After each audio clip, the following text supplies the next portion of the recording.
Jay Bills from Media Spotlight UK, and I'm here with Simon Miniminter in the building. First of all, what a night, what a showcase. I mean, 2 years of Misfits. How have you seen its journey go from, number one to now? Like, how have you seen its development in your eyes?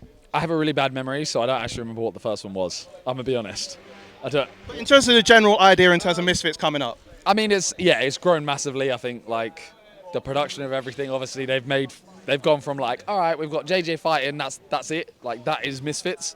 To we're now building fighters. Like you got Dean the Great, stuff like that. You've got other fighters creating their own storylines and stuff like that. It's really nice to see. But yeah, I think it's sick. It's sick to see, and hopefully it continues to make new creators have their own storylines. because what's so sick about Misfits is that they never have missed a show. I mean, considering the fact that JJ was injured, obviously you've had Danny Arons versus Danny Simpson as the main event.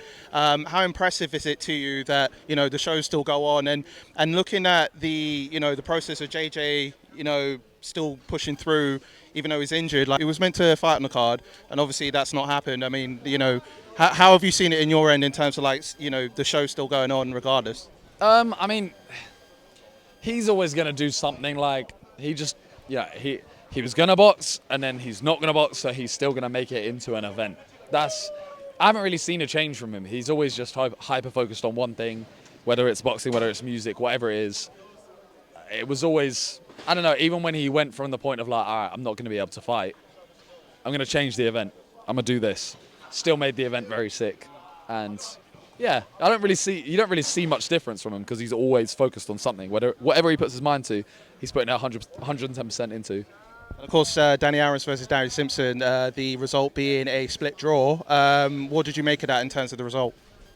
I mean, I actually turned around and I did say to the people I was sat next to, like, I predicted a draw when it ended. I thought Danny Arons definitely won the third round. Danny Simpson definitely won the second round. First round, I was like, could have gone either way, I don't know. And then fourth round, again, could have gone either way. So I was like, I don't know enough about boxing to be able to predict it. But I kind of just went, if it's a draw, I'm not going to complain. Danny Simpson won, not going to complain. If it's Danny Arons, not going to complain. I mean, of course, they have to run it back then, I guess, because, I mean, obviously the whole bet that they made towards each other about, Danny Simpson getting Aaron's YouTube play pattern and then, the Premier League medal, all that bet sort of stuff, they have to run it back, right? Nah, they don't. I'm going to be honest. Like, let's be honest, right? The play button, it's like a $200, $300 thing. Like, Danny Arons was lucky to get that bet in. Like, he can buy another one. He can buy another one quickly. The Premier League medal, you can't just buy one. So I don't think they'll run it back. I think fight someone else. Get a cool fight, I don't know. A couple more things for me, obviously with the Sidemen. Do you see any of the Sidemen? I mean, there's been talks of Ethan for a long time about coming into boxing, but that's not materialised yet. Is he considering going into boxing, and is there any other of the Sidemen that might consider it? No, absolutely not. Ethan was on the fence, I think, and then as soon as he had a kid, it was like, yeah, I think it's done. Yeah. He's focusing on family life, which is fair. And obviously, because obviously Vic's been calling out people. He's been DMing them, being like, yo, I want you. I'm going to fight you. I'm going to fuck you up, whatever. Who's he been calling out? Everyone. Literally everyone. He called out Alan Walker. He called out Dead Mouse. He called out Nathan Dorr. He called out Donald Trump last week. So he's on smoke. He will have anyone, bro. Vic is on serious smoke. So see it that he'll come into the ring soon potentially then? Nah, they don't want it. No one that he's called out wants it with Vic.